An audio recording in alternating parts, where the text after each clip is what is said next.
Well, welcome, welcome. Today, I am so excited to be one of my absolute favorite people for you guys to meet, Cory Michelle. And let me tell you just real brief about her. If you have not seen her, maybe you've been living under a rock and you don't know who she is. She is a dream life advisor. She is a best-selling author and speaker, but she really helps women bring their biggest dreams alive through alignment, intuition, and this is huge, self-trust. Cory's created a global program. It's called the Identity Makeover, where women get to authentically become who they were meant to be.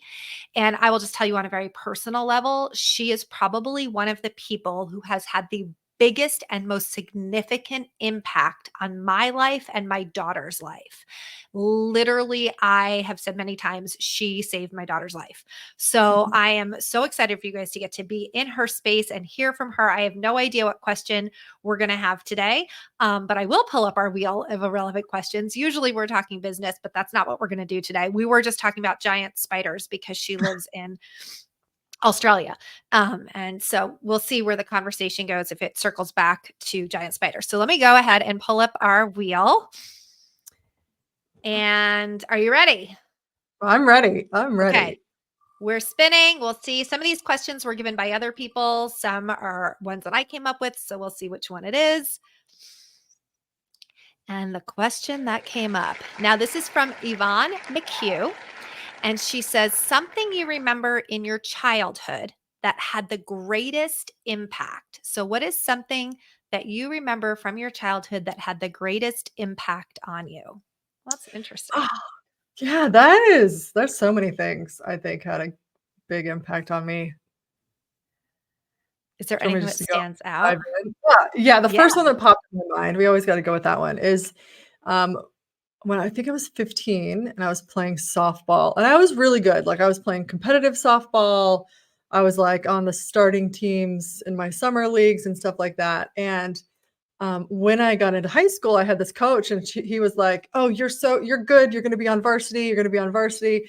And I was thinking, "Okay, when am I going to get on varsity?" So nothing was happening, and my friends on the team were moving up to varsity team, and I was like, "Wait a second, like, why am I not moving up?"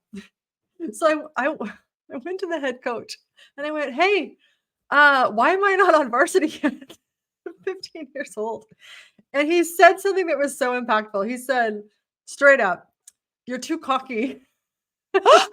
Like, That's why they didn't put you on varsity. So it had nothing to do with your skill. It was just you had an attitude. I had an attitude, because I knew I was good, but I was also being, like, pumped up by the assistant coach, right?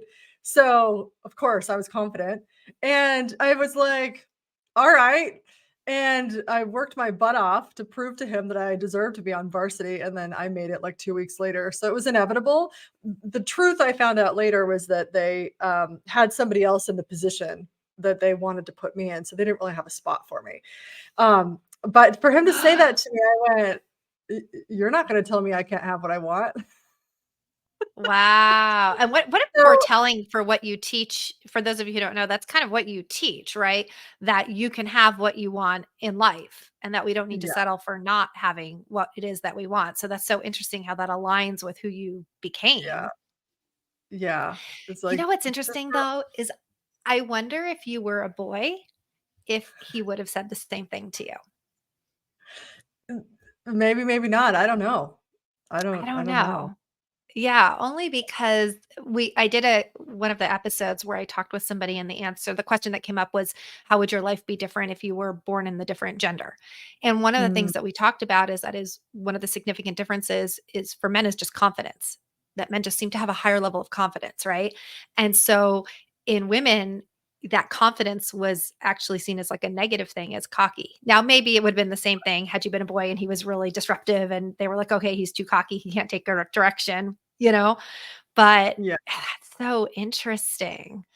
Yeah, Um, I think you might be right about that actually, like, it probably would have been or quite possibly could have been received as confidence instead of this, like, bad thing called cocky, like, I don't understand how I could have been any different, right, huh. with my level of confidence and what I was the evidence of what I was doing, right, because I had a good batting average, I was good at the position I was playing, like, I was all of that, and I was ready to step into that as well and have that position, like, I was claiming it.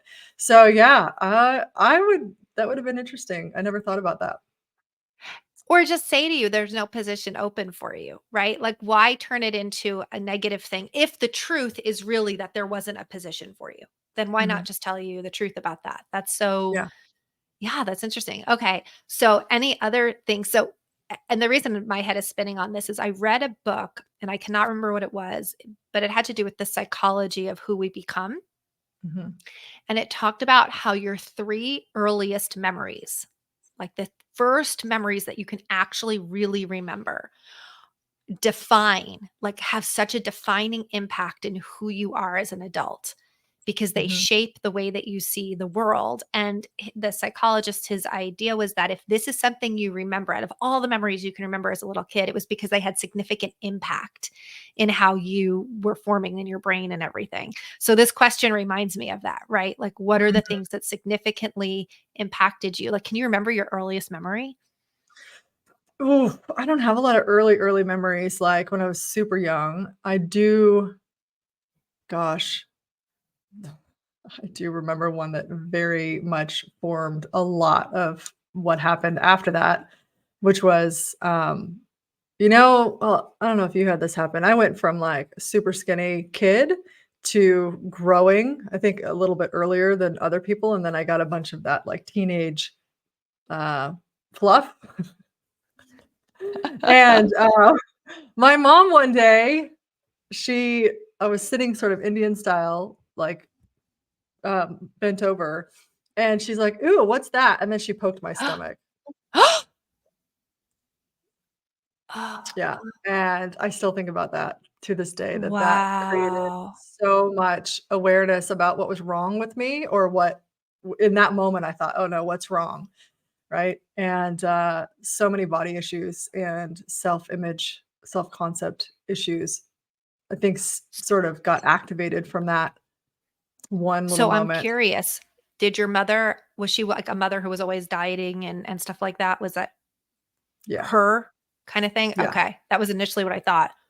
Yeah, and I don't think she meant any harm by it. She was just I think what she was doing was noticing the changes in my body at, like, 10 years old and going, "Oh, what's that?" And she didn't have really a filter. Wow. Well, that's interesting because I've heard this as, the mother of a daughter that I think it's something like not by the time they're 9 years old, there's like a high percentage of young girls that have been on a diet at 9, Mhm. and we think like, "Well, where are they getting these body images from?" And it's a lot the mothers, right? And I don't think it's done necessarily on purpose, but how many times, we stand in front of a mirror and go, "Oh, I don't look good," or, "Oh, don't take my picture. I don't have any makeup on yet," or, "Oh, I can't eat that. I have to watch that." And that when these young girls are watching their mothers struggle with their weight, right or wrong, right? Like it could be somebody who really is struggling, she's trying to lose weight, that kind of thing. They're picking up all of that and internalizing it, and how it's really important as a parent to kind of say, it's okay to take my picture without makeup on, or, I feel comfortable in my own skin. Cause, well, I talk a lot about you're the mirror for your children. You're the Mhm. mirror for how they're going to view life. Yeah. And so, that's why initially when you said that, I thought, oh, I bet your mom had a lot of body issues. That I was think my first thought. I think that's exactly accurate because, like, in the even the work I do, we're looking at, okay, what happened when you were a kid that created this pattern, right? And, like, my mom's pattern was I think I was, like, 26 or 28, and I was thinking about this, processing this sort of stuff for myself, right? Of, like, where did all these body issues come from? Why am I constantly on a diet? Why am I yo-yoing? Why am I never so happy with my body, right? And I saw pictures of my mom when I was probably about that age, and I was like, "She was so thin," but she always talked about how she didn't like her body, and I went Wow. because I was looking at pictures when I was younger, and I went, "I was so thin. Why was I never happy with my body?" So that conditioning happens very unconsciously in the background, like people talking not even talking to the child, but who you're being, and that sort of, consciousness that is around gets implanted as normal. That's just what we do. Well, and you talk a lot about this. So for you guys who don't know, the work that you do, Corey, is very much about getting into alignment, the energy, kind of quantum physics of what you're attracting into your space, manifestation, things like that. Which it's kind of woo because some people think this is all woo woo. I guess for me, I really love the science behind it. Like one of my favorite books is Biology of Belief. It was a science book about how we internalize and we hold. And there's a great book like The Body Keeps Score, how your body holds on to things. Um, but when you think about all the stuff that you pick up and how you view the world and how much of it happens at such a young age that you're not even aware of, um, when I thought about two of my earliest when I was doing that, what are your 3 earliest childhood memories? One was I couldn't have even been I don't even think I was in kindergarten yet. And I remember coming home hysterically crying because the kids in the neighborhood did not believe that I was Wonder Woman because I was Wonder Woman. And they told me I wasn't, and just being hysterical to my mom that no one believed me because I was utterly convinced I was Wonder Woman. I still grow up. I'm like, my girl crush is like Gal Gadot. I'm like, I want to go see Wonder Woman. Oh my gosh, right? But then I have another memory. My dad had a lot of rage issues. There was a lot of, issues in my house growing up. And I remember probably being not even in third grade because of the house that we were in, and him literally having some kind of meltdown and banging on the wall and being like, I just can't handle it. And my mom trying to calm him down. And I don't remember, it must have been like 6 or 7. I don't remember all the details of what was going on in that moment. But I remember seeing an adult who was out of control, felt overwhelmed by the world. Their response was to kind of rage, right? And being Mm, afraid in that moment. And yeah. it's so funny because you think about all the things you could remember, that one making such a significant impact. And then years later, being married to somebody who would, rage. And in my mind, think, oh, it's okay. That's normal.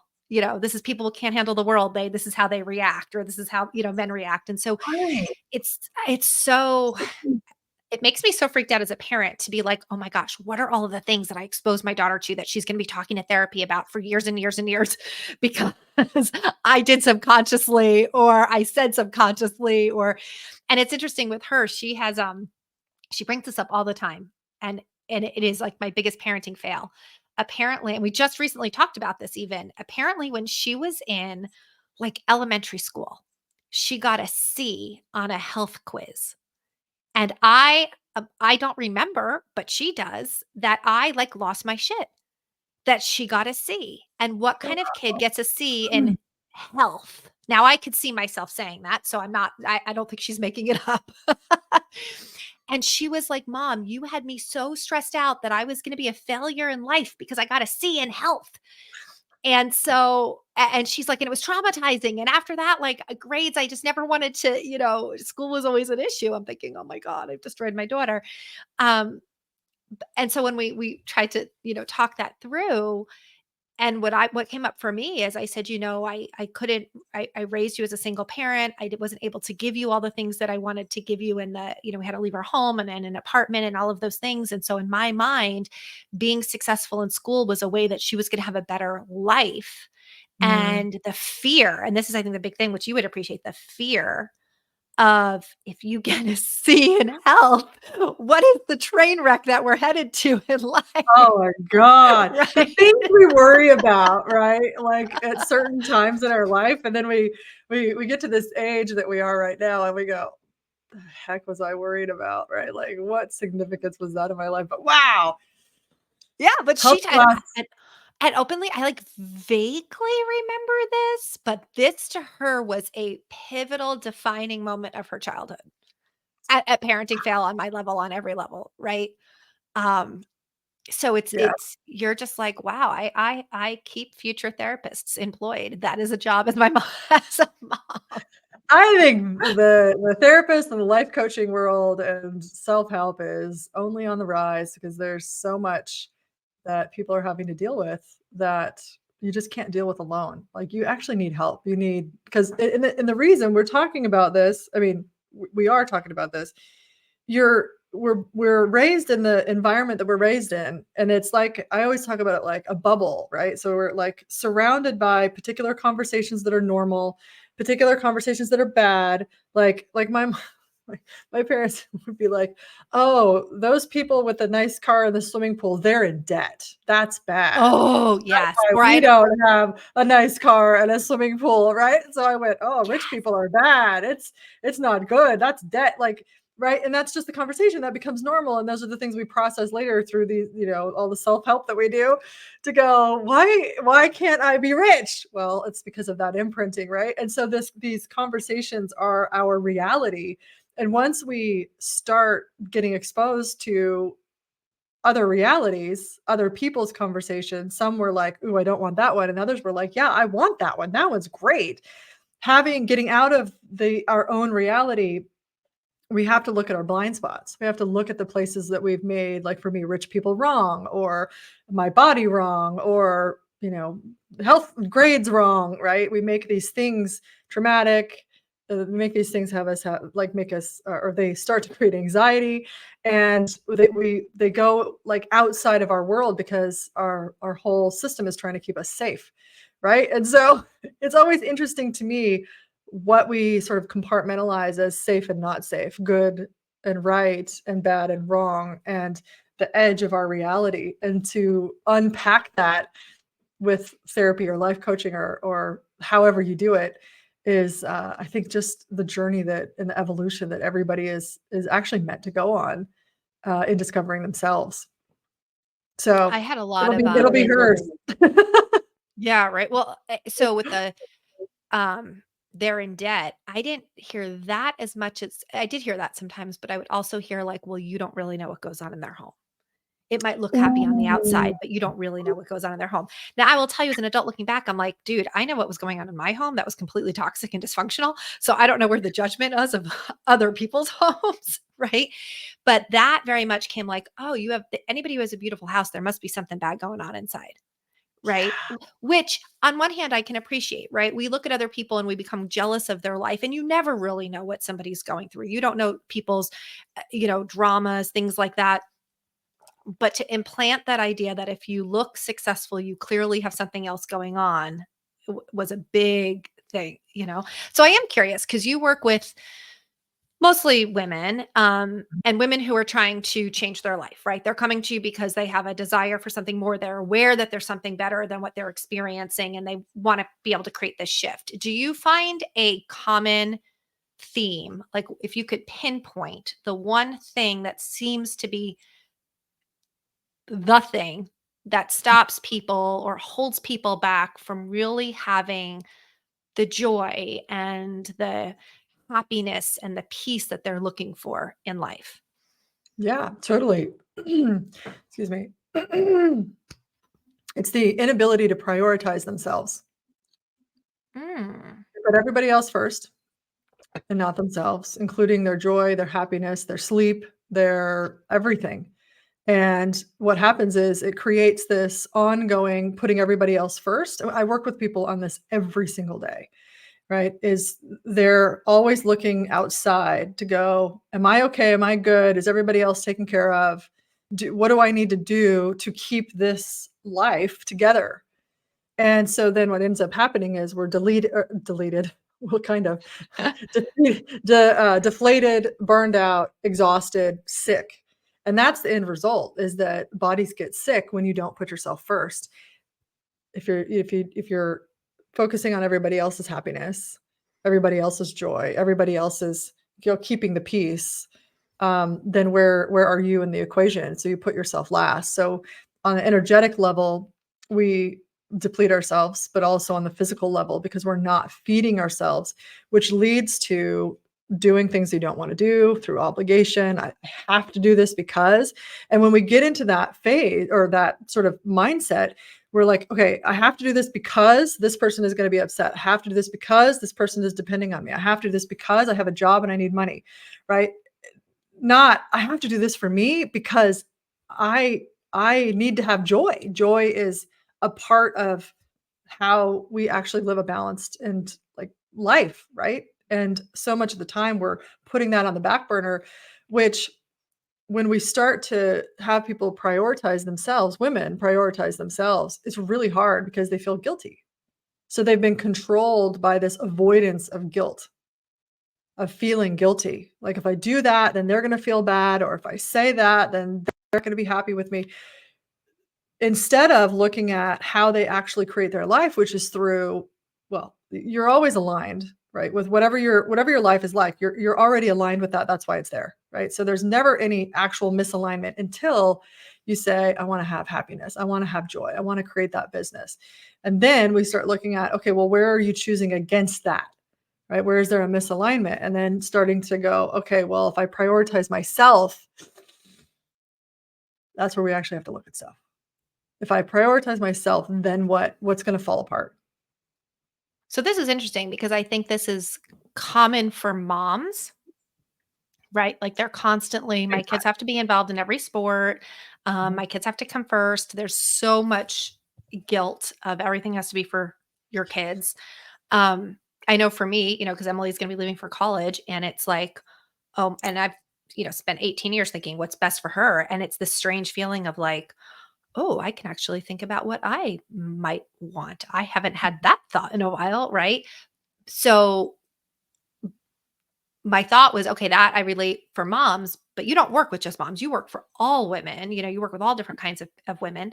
So it's interesting to me that that's also a struggle for women who aren't parents, or maybe either have grown children or they don't have children, that they're still struggling. So when you're saying they're doing for everybody else, who is it that they're doing it for?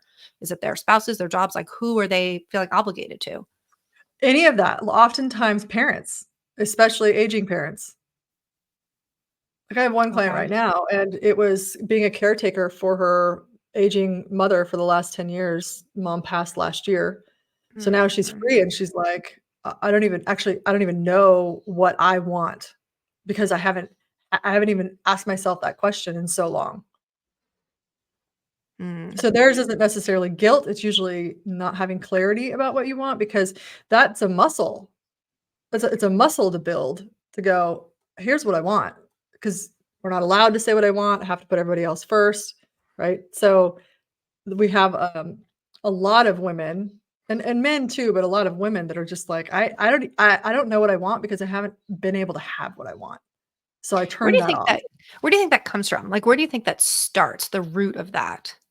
Oh, I think for some people, it starts in childhood, and then for, you get what you get, right? Like, we Oh, have that saying, "You get what you get and you don't get upset." yeah, that's the one. Like, Yeah. we have, like, kids like, I'll just speak to, Ben's kids, right? So my stepkids. They very young, divorced parents, right? I came in after, all of that, and they have a schedule, and they have to go here, and they have to go there, and this is what we do, and they don't have a choice. They just you have to do what you have to do, and I really see in the 2 younger ones that it's very hard for them when you ask them the question, "Hey, what do you want?" "Oh, I don't know." And Mm. maybe that's a kid thing too, but I see other kids going, "Well, I want that, and I want that, and I'll have that." Because of just, I think, the way that they were raised, and they just didn't have a choice. Like, you are doing this, and it wasn't forced upon them, it just the way it was, so they just accepted it and became complacent.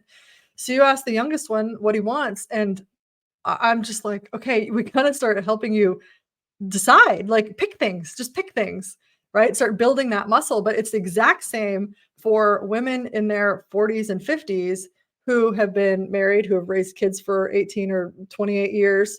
And they're like, I don't know what I want because the source of desire has always come through somebody else. What do my kids Mm. want? What's best for the kids? What has the husband said? What are the limits to my reality? But then once you start building that muscle, holy cow, it's like the true desires start coming out. And then you get into well, can I really do that? Can I really follow through for myself on what I really want my life to be like? Right. And you're in this position right now too, right? Of like, kids graduating, you got freedom, the freedom to really Mhm. choose to craft, deliberately craft your life the way you want to, right? And we can go as sort of big or small in our thinking about that, right? Like, how big do you want to think? Like, what do you really want? And then here's a question that I always ask people. So I'll ask you this is if you were to dream big and say, "Hey, the next phase of my life, this is what I would absolutely love," like, what would that be, and are you willing to allow yourself to have it? Oh, well, my dream yeah, so I have a really simple dream. I say this all the time. I have 2. So I wanna sit under a palm tree at Christmas time, decorated in Christmas lights, drinking a margarita. Like, I am so sick of living in the cold. I lived in Jersey, I lived in Colorado. I just wanna live someplace where I wear flip-flops all the time and never see snow. Um, and then I think, but would I leave my daughter to do that? Right? Like, Exactly. if That's she stays in exactly New it. Jersey, would I leave her? And then, of course, then I'm like, "No, I wouldn't," right? Like, um, and then and it's funny, so there's this movie with and I always joke about this movie. It's with Catherine O'Hare, who I absolutely love. She was the mom on Schitt's Creek, and Yeah. she's in this movie with Ashton Kutcher and, like, Katherine Heigl or something, and he's, like, this undercover CIA, and the movie is about him, Ashton Kutcher and Katherine Heigl, but the Catherine O'Hare plays the supporting role of the mom, and she's married to, I think, Tom Selleck. And Tom Selleck's also in the CIA. So it has to do with all of this. But her entire role in the movie, legit, every single scene, she's got a drink in her hand. She's just happy. She's just going along with whatever the chaos is of the movie, doesn't really know what's happening, but she's got this great marriage, right? She's close with her daughter and she's just living life happy, slightly buzzed. And I joke all the time to Jack, I'm like, that is my goal in life. Which I could feel a lot of judgment saying that out loud, but I think that having gone through so much where life felt like a battle to Mhm. protect my daughter, to get through this, I'm like, I just wanna get to a place where I'm just kind of oblivious and happy. And, Em said to me the other day, because she's gone through we've been talking about this, some pretty tough stuff, and she said, "You know, mom, no offense, but you're not really like an empathetic, warm, nurturing kind of person." She's like, "So when things happen, like, sometimes I just want you to hug me and not, you know?" And, and so I said to her, I said, You didn't notice when you were at the table and you were crying and I went over to hug you? That's who I was trying to be." And she literally was like, "I had no idea that's who you were trying to be because that's so not who you are." And and so we had a conversation. It's kind of cool to talk to her now that she's older. She's very insightful. She's very Yeah. wise. She's still very mature in a lot of ways, but she's very wise in some ways. And I said to her, I said, "You know, Em, I don't know. Maybe if you know we hadn't gone through the domestic violence divorce and you hadn't had cancer and then you hadn't had another life-threatening illness, maybe I would have had the luxury to be more nurturing and more, um, warm and snuggly." I said, "But I feel like I've spent your entire life being on like your protector and having to keep your safety and fight for you." And that was where I said, "I felt like I spent my entire life having to fight." And I'm like, "And you can't be warm and Mhm. cuddly when you have to fight." And I said, "So maybe God didn't give you the mom that you would have wanted, but he gave you the one that you needed."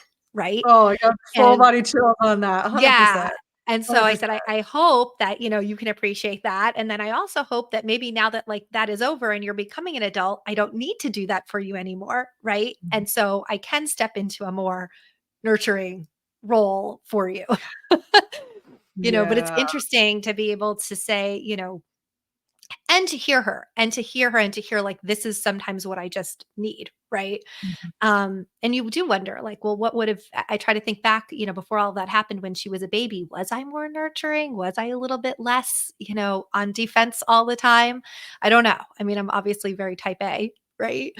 Yeah. Um, but yeah, it's interesting the different perspectives. And sometimes I'm like, this is why you need more than one child so that you can be like, okay, look at all the things I messed up. Give me a do over. Let me have another one. I'd like another one. Let me redo this. Yeah. Reset. Like, I Yeah, remember the Nintendo exactly. game. Did you ever have a Nintendo where you click the button and it just starts the game over? Oh, that'd be Man, fantastic. Yeah. yeah, There's a just great quote. start I say this over. to her all the time. I go, and it's not my quote, but I heard from somebody else. I tell her, I say, "Emily, you make it very difficult sometimes for me to be the parent that I always imagined I would be." That's their job, though. You That's know? that's Yeah. their job. Of like and you know what? I always joke too. I say, "She's not who I am, and she doesn't care about her C." Um, but I can't imagine if there was like another one that was like me. I think poor Jack, he would, keel over. But she really has, I guess, what you teach women to be open to just that things go your way, open to that flow of energy. She naturally has. It's so Mhm. fascinating. She was late for her doctor's appointment yesterday, like 20 minutes, 30 minutes late. And I'm driving there like a maniac because if we miss the appointment, it's like 3 months to get another one. And she's going to be off at college. And I'm all upset with her. And she's like, Mom, you're just so stressed and it'll be fine. And she goes, you wait at the doctor's office all the time. That's because everybody else is late too. Why should I be the one who has to be on time? Nobody's ever on time. We're going to sit there and wait anybody. And I'm like, Emily, we could get there and they could cancel the appointment. And as I'm like hysterically getting like, we're late and you can't get on time for anything. And this is important. And if you're not 10 minutes early, you're 15 minutes late, right? The phone rings in the car. I pick it up on speakerphone, which I will never do again. And it's the doctor. And she's like, Hi, where you, the office? And she's like, I'm like, I'm on my way. I'm on my way. She goes, Well, the doctor's running late. So your appointment's going to be pushed back 40 minutes. If you want to maybe go get lunch before you get here, it's fine. And I was like, Yep. okay. And I shut the button off, and Emily looks at me with a grin and she's like, See, I told you everything works out for me. Ta-da! Yep. I was like, oh, Yeah, but and you know why that that is is? her Do you know why life. that is? Everything works out for her Do you know why the science of that? because she expects it. Yeah, but in terms of, like, the brain science, like, we have the reticular activating system, right? So the reticular activating system in our brain filters the millions of bits of information that are available to us at any one time. It filters it to what is important to us.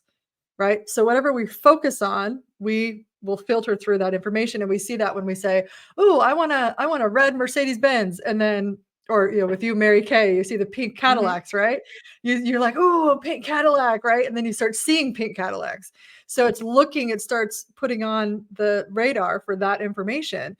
And so basically, for when you believe that everything is always working out for you, then, or working for you, then your mind, your reticular activating system is filtering through all the information, going, okay, this matches that, because it's always looking for patterns. It's always looking for matches, right? And so then that's what starts to correlate into this, our relationship with our realities, is things that line up that way. And then we always get evidence. Just like with what you said. Oh, of course. Yeah, of course that happened, because everything's always working out for me, right? Everything is always working from my perspective. And that happens in, the relationships, like, oh man, I've had so many bad relationships. Like, okay, great. Then you're going to get another one, because you're going to filter through all the guys and you're going to find the one that's going to match that same perspective. Right. And then that's why we keep creating patterns. So good on Em. I'm so excited for Yeah. her. Yeah. I don't know where that came from because that's something I would love. Like with the work that we've done together, I know that's the ideal, right? The ideal is that you show up in the universe and say, only expect good things are happening to me. I only expect great things to happen. And I don't know how she got that. And I love that she has it. It drives me a little bit crazy, but she really is like, and she's just chill. I have no where my genetics are, I have no idea because she's just chill. Everything works out. Mom, you're freaking out over nothing. Yeah. Um, Well, I think well, I'll tell you what, my mom was very much like what you're talking about, more high, I would just call it high anxious, strung. Let's just say it what high it is. strung, like really worried about things, and then would like project a lot of that onto me of like, oh, you need to do this and that. So then I just became the opposite, right? And so Maybe I that's wonder, why she's that way. Yeah. is it's like for my mom, like I was always like, "Why are you stressing out about this?" Like, I just don't understand. Like, I didn't get it, so it didn't make sense to me, so I didn't duplicate it. I went, "Well, I see things from a different perspective, and this looks like more fun, more enjoyable, easier." And my big thing is easier. Like, I love creating shortcuts. I like the easier pathway. Now, I'm willing to do hard work and stuff like that, but I don't need it to take extra steps when it doesn't have to. So, I'm like, "Well, why are you worrying about that when we don't, like, that doesn't make any sense. Like, we don't need to add worry to that, because hers is worry. Like, she's always, what am I going to do when you move to Australia? I'm just going to worry about you all the time. Like, why? Why? Why would you do that? Just call me and see how I am. Like, Yeah. Why worry? Well, and my thing would be is, how are you gonna move to Australia? I don't wanna move to Australia. Right. You You watch, can't. Emma's gonna move. She's gonna be like, "I'm going somewhere," and you're gonna like, "Oh, no. Now I can actually go do my dream." Yeah, I would be like, "Wait, where are we moving to?" She's Isn't that very funny? much like you, though. She's very, "Why are you stressing about this? And it'll all work out." She's also It always very does though, gray. right? Well, she's very gray. She can see a lot of gray. She can see lots of different within people, within relationships. I am a very black and white. It is right and it is wrong. And it's interesting because that makes life more difficult because there's a high level of judgment, right? This is right and this is wrong. I do remember when I was going through my divorce though, and they put in Colorado, the way it works is you have to go to therapy. Like if you are the victim of a domestic violence, they set you up with therapy and all of that. And she said, usually this makes life very difficult for people if you can't see any gray because you're so in your right, wrong, and judgment. She said, in your case, it's actually served you in this particular instance because most Mhm. women, it takes them like 8 times to leave an abusive situation. And mine was like basically the first time because it was very Mm, clear. It was right and it was wrong. Right. right. And so that served me well in that situation. But it's been more challenging in other situations where she's very like, well, you have to be able to see all the gray and see all the exceptions. And I'm just like, so I don't know. Maybe it is a complete pushback on who I am that she's like, nah, I'm not going to worry about it. Well, and I So think I, we get the kids that we need, just like she got the parent she needed from you, and you're getting the kid that you need. hopefully, I don't know. Oh, yeah. That's wild. I'm like, Well, we'll see how you are as a parent. I would love to see you having, Christmas on a beach with a margarita, warm Yeah. weather. That's why I moved from Colorado, was that's what I wanted, and one of the reasons I didn't leave for so long was because my family was there, right? Yeah. It's like, well, do I really need to go somewhere else? But my heart was really somewhere where the ocean was. And when I decided, I was like, "Okay, there's really nothing to lose here. I'm just gonna go to San Diego." Then it was one of the best choices I ever made, changed my whole life, changed the whole trajectory, and one of the questions I asked was, "Well, if I go, then what's my life gonna be like in 5 years?" And I Mm. literally was like fireworks were going off in my world, like, telling me, "Yes, go. Whatever is holding you back, you don't need to hold back for that anymore." And, uh, 5 years later, I was living in Australia. So how did that happen? Because we met in Colorado, and then all of a sudden you took off to San Diego, and then all of a sudden you were in a different country. But you had Yeah, gone. I think you had said you went on vacation there and just like never yeah. left or something. Yeah, I had gotten out of a toxic relationship where I was engaged, and I was like, "Okay, I am powerful, independent. I am very intuitive. I'm very good at what I do. I'm about to write a book. I've got all this stuff going for me. How did I get into this toxic relationship with this guy?" And when I was done, I was like, "Okay, I gotta get myself straight. Like, this can't happen again, because it was a pattern that I was having the same relationship over and over, different guys. So I went, all right, I want to make my life, like, turn my life around. So, and, I love asking the questions that create, you know, the next steps for me in the alignment that I am stepping into and whatever it is. I said, what can I choose that would make my life better than I can even imagine? And the first thing I thought was go, because I love Australia. So go to Australia, like, on an extended holiday. And first I was thinking like a couple of weeks. I was like, "Ooh, that's a lot." And then as time went on, it was like, "No, 4 weeks." And then it was like 6 weeks. So I booked in for 6 weeks, and I, came down. I was like, "This is the best place in the world. I love it so much here." Mm. And I was already asking, it was multifaceted because I was already asking, like, the elections were happening that year, so the 2016. And I was starting to have visions of the way the United States was gonna be, and I went, "I need to get out of here. I need to get out of here." And I just had some visions and some awareness, and I went, "All right, what would it take to be able to live in another country?" Because I had literally had no idea. I just asked the question. I said, "What would it take?" Let it go, didn't think twice about it, didn't do any research. Went on my holiday, A couple weeks in, I got to the Sunshine Coast, which is in Queensland, with the most beautiful beach called Alexander Heads Beach, and I was standing on the beach barefoot the first morning that I was there, and I was just like, "This is the most amazing thing, like, my life Wait, is and so you just went good." by Like yourself? Like, you just yeah, what I did you went just book, like, a hotel and go by yourself? yeah, I had, business things to do, and, I was in a class, and I was doing a class, and so there was things happening, and I knew a bunch of people in Australia too, so I wasn't, Okay. like, all alone. But I was all alone that day. Very much just having my eat, pray, love, holiday that changes your whole freaking life. I all of a sudden, my body started, like, vibrating.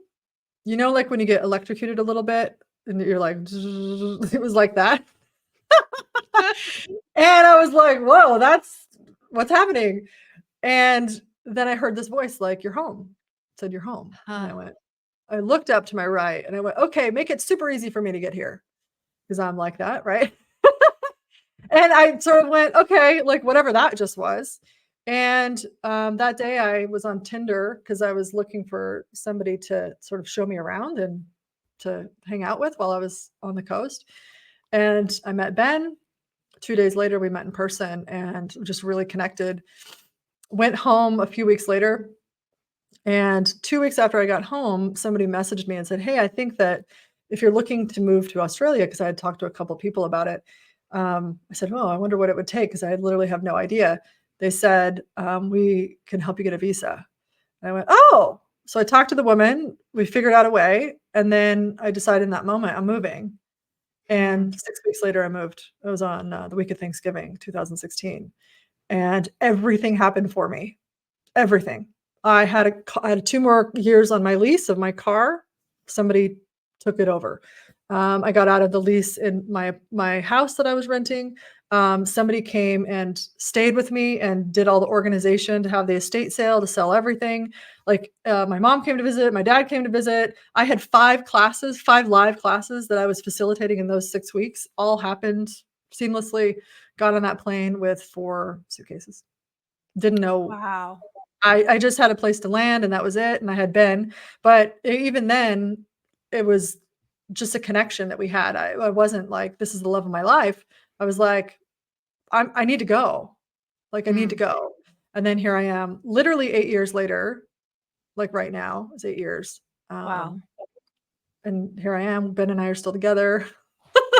So did you put stuff in storage, or did you literally just get rid of everything and take your 4 suitcases?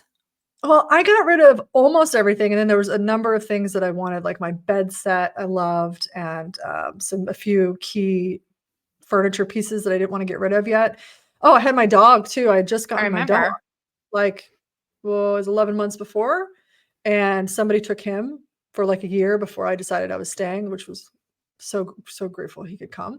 Um, so I actually put it on Facebook. I said, "Hey, I've got a bunch of furniture. I'm gonna leave. Can anybody store this for me?"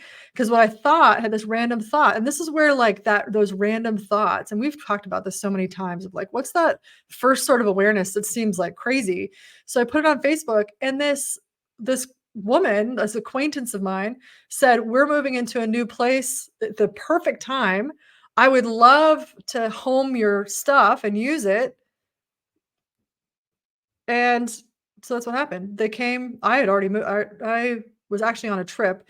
They came over, packed it all up, took it for a year, and then at the perfect time, I said, "Okay, I'm staying in Australia."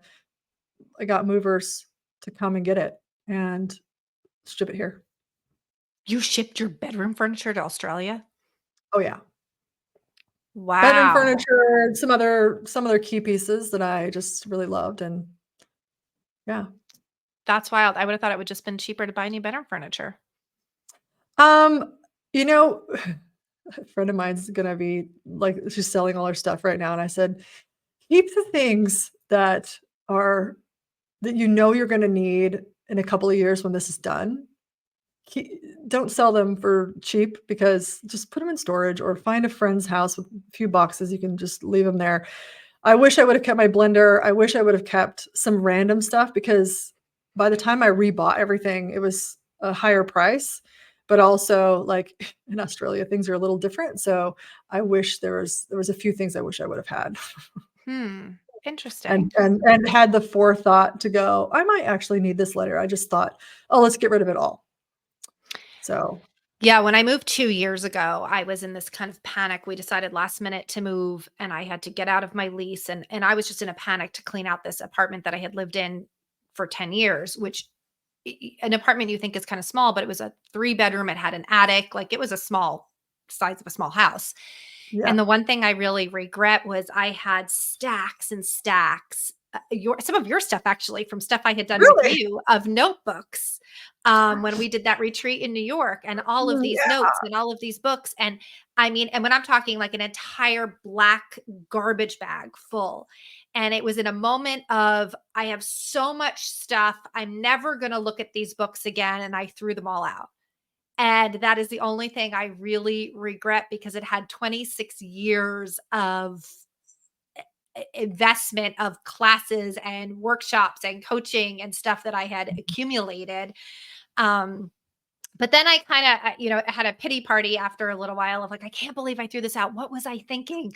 And then I thought, well, I guess I wasn't meant to have that stuff. I guess that stuff was part of the old past, and I wasn't meant to bring it into my new future. And I'm supposed to create new stuff now. And I just had to kind of come from that standpoint. But I do think you get into this like, I'm moving, I have to get rid of everything.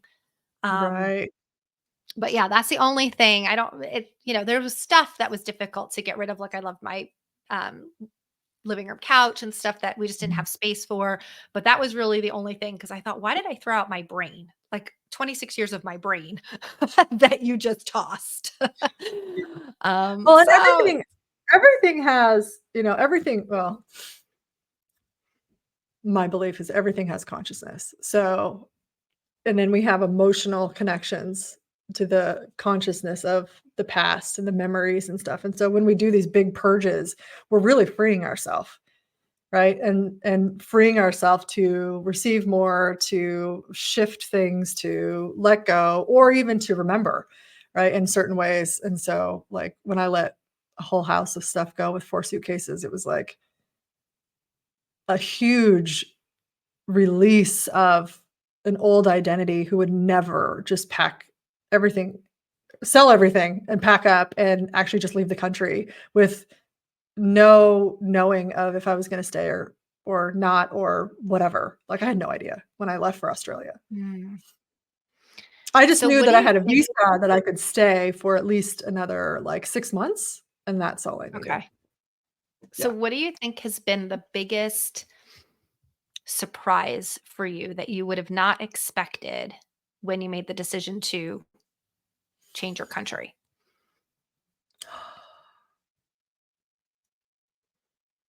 Oh, wow, that's such a good question.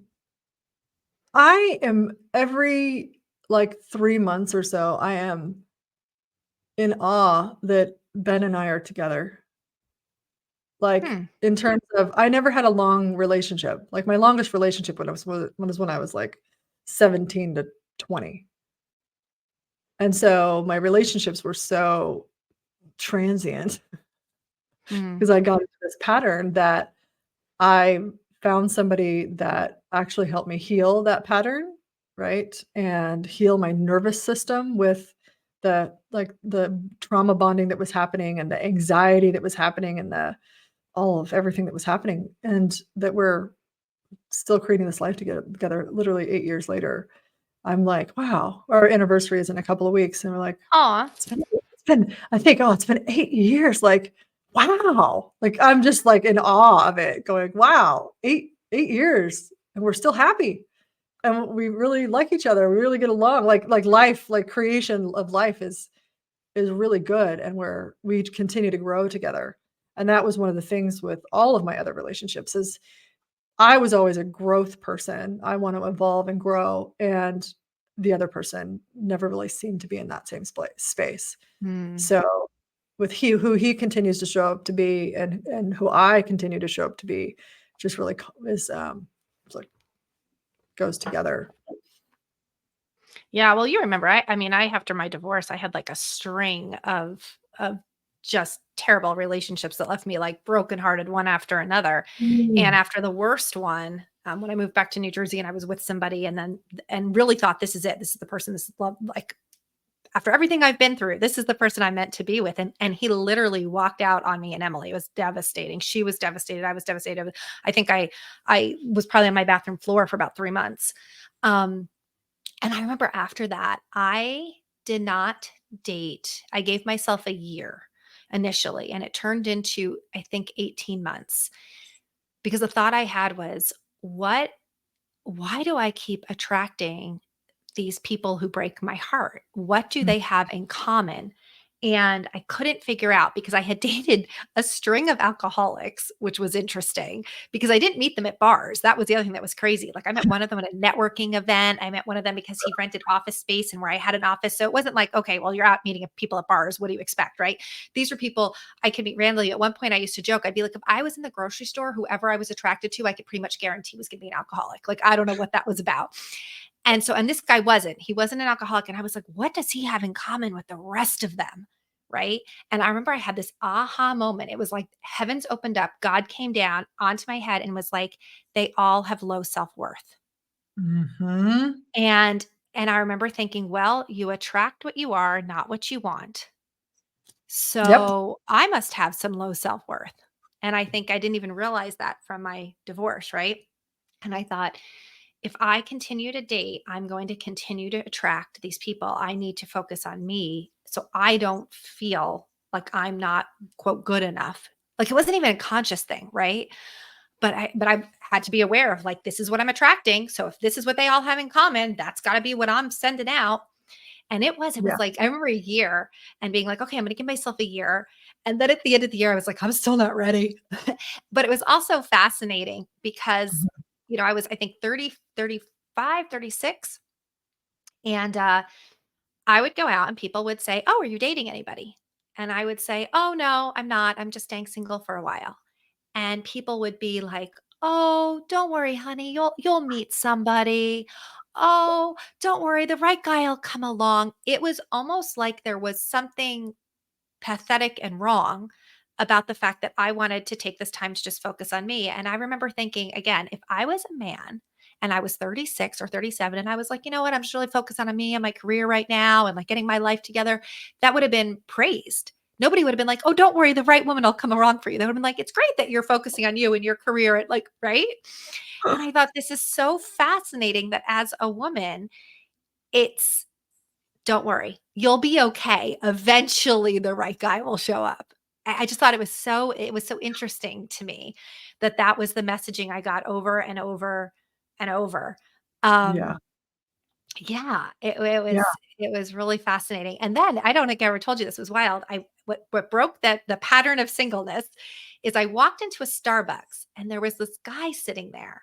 And I was literally like, do I know him? And I'm in my hometown. So my thought was maybe I knew him from like high school, but I couldn't place who he was. Mhm. And I'm like, what are my Starbucks? And I keep looking back and I'm thinking, this is like this hot guy. I think I know him. Right. And he kept looking at me and I kept looking at him. And as I leave, I was like, I'm sorry, do I know you? And he goes, no, but I kind of feel like I think I know you. We actually did not know each other, Uh-huh. but had this weird energetic connection. I sat there, we ended up talking for like 6 hours in a Starbucks. Oh, Um, wow. yeah, it was wild, and then we were like, "We should probably, like, try to meet up again," and he was visiting from Florida, so he didn't even live there, so it wasn't somebody that I knew, but I remember thinking, "This is, like, the first person that I feel like I have a better connection with than the other person I had broken up with." Mm. Um, and nothing ever never came from that. He was not somebody who was aligned with what I was looking for or whatnot, but I always thought it was very interesting that there was some kind of weird connection. I don't know if it was from a previous life or different energy, but it was almost like I needed that person because he said too, he goes, I do feel like I know you. This is weird. Um, but it was whatever he was put in my path to be like, okay, it's okay for you to start dating again. It was a really weird thing. But I will say too, because I'm in now probably the one of two of the healthiest relationships I've ever had in my life. It I think I don't know if we talked about this. It didn't feel normal. Right. And when we first met, after a couple, like probably about 2 or 3 months, I was like, yeah, I don't think this is the guy for me. And my sister-in-law was like, "What is wrong with you?" Because of what we're talking about, the Yeah. energy, right? Like, that doesn't feel like there was I was like, "Oh, it doesn't feel exciting." And really what that was is it doesn't feel volatile, right? Like, Yep. it's so interesting what you're attracted to. And then having Yeah. to be like, "This is okay. This is not supposed to be volatile." Oh, man, when you're coming out of, traumatic, volatile relationships, for me, it was, like, 6 months in, I was bored. I was like, "I feel this is bored." Mhm. And then, "What the heck? This is, like, the healthiest relationship I've ever had. Why do I feel bored?" And I went, "Oh, I'm not anxious because I'm not thinking he's cheating, or I'm not worried about him, being on other dating apps," because that was, like, the pattern that I kept having. So, it was like, I'm not also trying to save him or fix him. We're Mm. actually there's a calmness, and I was like, "Oh my god, I gotta get used to this. I gotta get used to this because this is how it should be. This is what I want my new normal to be." But I wanted to add too, I just wrote this down here, that because of low self-worth, right? If somebody has low self-worth, they're typically exhibiting one of 2 behaviors. One is victim, right? They're being a victim, they're complaining, like everybody's against them, or it's stuff like that of like, "Oh, poor me," sort of stuff. But then it attracts the savior, the fixer, who is the overgiver, who is like, "I can come and help you." And that's what my big awareness was that Mm. shifted everything was, and this is what happens is when we meet somebody, we make a decision about them. And that decision leads to our role with them. And if it's a romantic relationship, right, then like in my example, my when I where I really saw this loud and clear was I met the last guy. And in that first meeting, I was like, oh, he's checking off the boxes. He's good looking. He's this, he's that. He seems nice. And how do you know in a meeting for a first Right. person? I feel that connection. Like I feel like we already know each other, which is actually a lot of times a red flag um, when you've had toxic relationships. But he started talking about his, well, it was wife at the time, which also is a red flag, his wife at the time and how she did this bad thing. And I went, here's the thing. I decided she's bad. How could anybody ever do that to him? I would never do that to you. I will be better and I will help you with this. Mm. Boom. Hook, line, sinker. You're locked into that subconsciously. And now that's the role that you have, victim, savior. And when I unlocked that for myself, I was like, "Holy moly." That's what I've done with everybody is I've come in to be the savior, the fixer, and then I overgive. I jump into their world. I don't wanna disrupt them. Now I'm a people pleaser, and then I'm putting them first. And where am I in the equation? Because if I do anything, then they might leave because I'm actually here to help them. And then what that did for me was, overlook bad behavior. Right? So then there was Mm. certain behavior that I would, like, just continued red flags were flagging, and I was like, "That's not that bad, I can help them with that." Do you know what your Enneagram is? Do you ever do that? I don't remember. No, it's a number, so it's a 1 through 9. I love the Enneagram. I think it's like one of my favorite personality style quizzes. Yeah, I I know don't remember. you're really into the human design. I love the Enneagram. Sounds Yeah, interesting. Okay. yeah, but with like, people in that situation, it's like when we've got a pattern, if we look at, what did you decide and what is the story and then what is the role that you're in, you can find out why you're in a role, like why you're doing that pattern with anybody, with a friends, right? With so many women have issues with other women, like, oh, it's just so it was so much freedom to be able to go, oh, I don't actually have to do that. Hmm.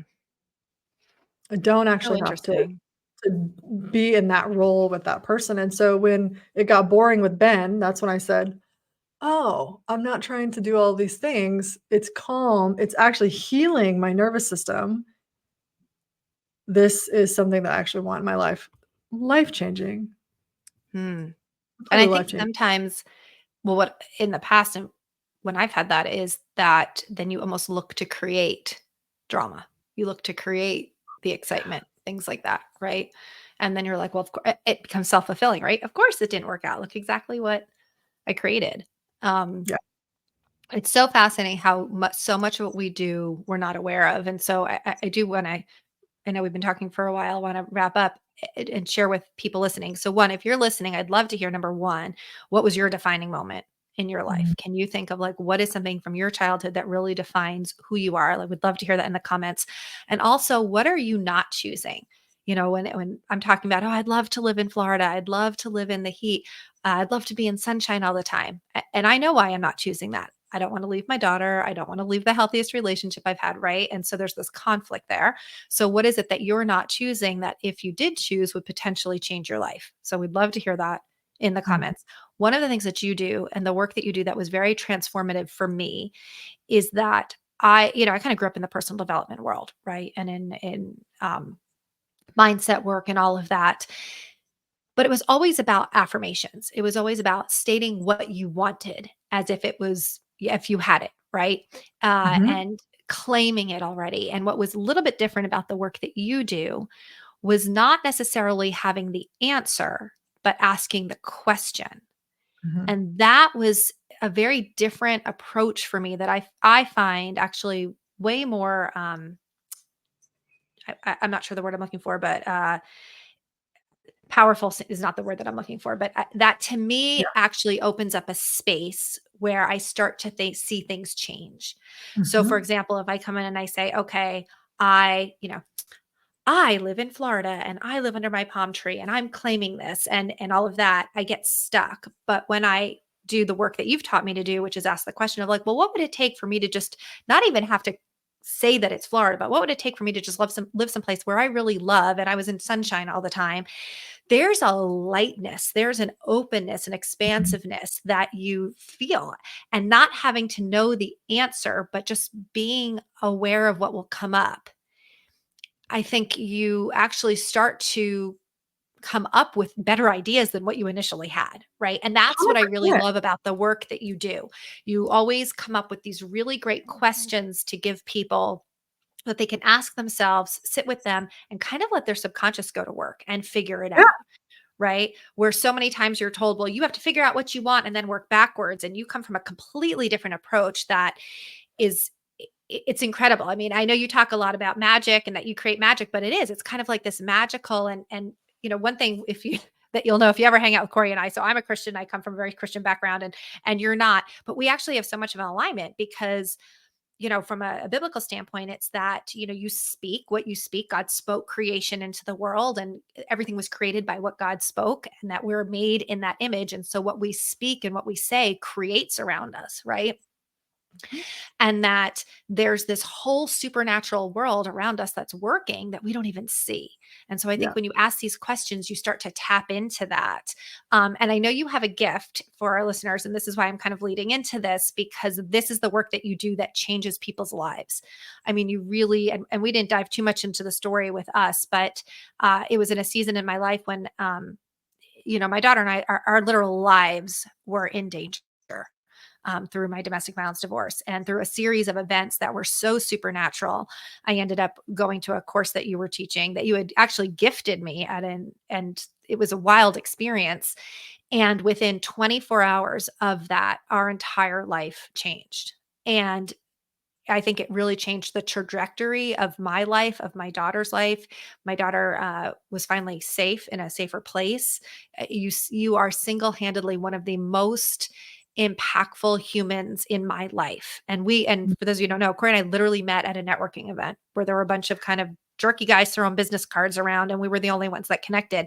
But I believe it was a divine appointment that God aligned me with you because of the impact you were going to have later on in my life and have continued to have. Like I am Mhm. so overwhelmingly grateful for your friendship and who you are and that you have been willing to step out and do the hard work for yourself, that you've put yourself in a place where now you empower someone like me to be able to do that. And so I just so appreciate the gift that you are to the world.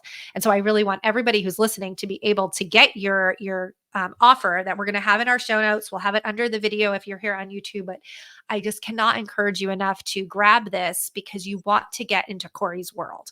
Wherever Mhm. she is, wherever you can hear her speak, any single time I've gotten into your space, things have shifted in my life. And so that's what I want for anybody who's listening to this, to have that same powerful experience with you. Mm. Oh, I So tell us remember. what you're giving. Well, I have to say first, I remember that class, and we actually had a pretty intense conversation afterwards where you were telling me what was going on. And the message that you sent me, I remember getting it, and I was like, it was late at night, I think, too, and you telling me what was happening, and I was like, holy moly, that everything just changed. I could feel it in Yeah. your world, and um, that's the power of just shifting, just opening to, hey, well, what else is available for us here? Right? Because we get so much on, this is the only way, this is what has to happen, this is what I want. And we go, wait a second, what else is available? And that's really the shift that was made that day, that in my memory at least, if there was just an opening to, what if there was another way to be? What if there was another possibility here? And then boom, the doorway was already available, that just went, oh, we want this one instead. Here we go. Ding, ding, ding. Yep. There you go. You're gonna go down this timeline now. Thank you very much. Yeah, yeah, that's a great way to change it. It was like it changed the timeline. I was in a season in my life where I was in the middle of my domestic violence divorce. I was being threatened on a regular life to be that I was going to get killed. My daughter was in an unsafe situation. I felt like the courts were failing us, child protection services were failing us, and literally within that day. And what was interesting is that you had the class, and I didn't go because there was a snowstorm. And then you had the class again and you said, well, you can come to the next one. And I said, well, I can't. I teach Saturday morning. I run a big event. There's always tons of people. I'm sorry, I can't go. And that morning, and it has never happened before or since, but that morning, every single RSVP for that class canceled. And I remember calling you and saying, well, every single person canceled. I guess maybe I can come. And so that's where, yeah, and so when I look at it, I go, wow, there was such a supernatural force behind what was happening. Yeah. Um, but I also Everything think was it's great. because you do the work that opens up the space for that to happen for the rest of us. Yeah. Thank you for that. Everything's working for you. Don't you guys love that? Don't you just want to live with that mindset of everything is working for you? It is. Even the patterns, even the crappy stuff that shows up, it's working for you because it's giving you another chance to look at things differently. It's giving you another chance. And until you do, it's gonna keep showing up. And so I look at everything, even the really crappy stuff, is it's actually working for you. And in that moment, you're getting a piece of how you function in the world, in the universe, um, that you needed in that moment, that gave you um, a whole nother opportunity, a whole nother timeline. Yeah. I wanted to say that because it was such a powerful experience for me as well, to go, holy cow, this is Yeah. crazy. This is just like, oh my God, this is the magic. And when I talk about the magic, it's not like this crazy woo-woo thing. It's actually, the things that show up based on who you're being and how you're functioning. And it's always like surprise and delight. Like, oh, that's nice. I'll have some more of that. So with regard to my uh, offer, freebie Yep. gift, thank you. It's called 8-Minute Magic, and it's an 8-minute practice that you can do in the morning or the evening that helps you align your energy, and especially for women, but men as well. Claim your energy back from everywhere that you've been putting it everywhere else. Give it to yourself, and how to sort of flow your focus, your attention, and your perspective on how you want to experience your life, your day, your week, and moving your energy that way. What we see people saying about using this practice is that, number one, is really simple. People use it for years because it actually helps them focus, because so many people wake up in the morning and they're stressed. They're thinking about their to-do list. They're wondering what's going to happen. They're worried about money or whatever. And all of that is a distraction because you're not consciously creating like where your energy is flowing. You're in the past, you're in yesterday. Right. So when we can wake up in the morning, first thing in the morning, and claim all of our energy back, where do we want to focus our energy? You literally will start your life, you witness your life start to change just by doing that. So I wanted to gift it to everybody. We'll just put the code below, mostly because I don't remember what it is right now. Yep, that's okay. We'll get everything in the guys, it'll be in the notes, it'll be, Yeah, below in the video, you'll be able to have access to everything, and we'll put all of your where to find you, your website, all that kind of stuff here too, but please go yeah. and grab that because it is a very simple practice. I think I if it's what I'm remembering, I have it. It's a very simple practice, but it just completely shifts your alignment, and in today's world, particularly within social media and inboxes, and I was reading something about the average person gets like 138 emails a day or something crazy like that. I mean, we are just in flux of people trying to get our attention. And this is something I'm personally struggling with is there is so much noise. And when there's so much noise, it's really difficult to sit in the what do I want? How do I want to be? Not looking at the comparison and to be in a place where we can create the life that we want. And so that was what this will give you. It will give you the place to get rid of the noise and the distraction. So thank you guys for hanging out. If you hung out with us this entire time, you really made it through a long episode. So thank you. If you enjoyed the conversation, then of course would love you to subscribe. If you would love to leave a review, we'd love to hear that. If it's a great review, if not, it's okay. You don't need to leave a review. But next time, we would love for you to join us because I will have another interesting person for another completely irrelevant conversation. And why do we do all this? Because life really is worth laughing at. So have a great day, everybody. Bye.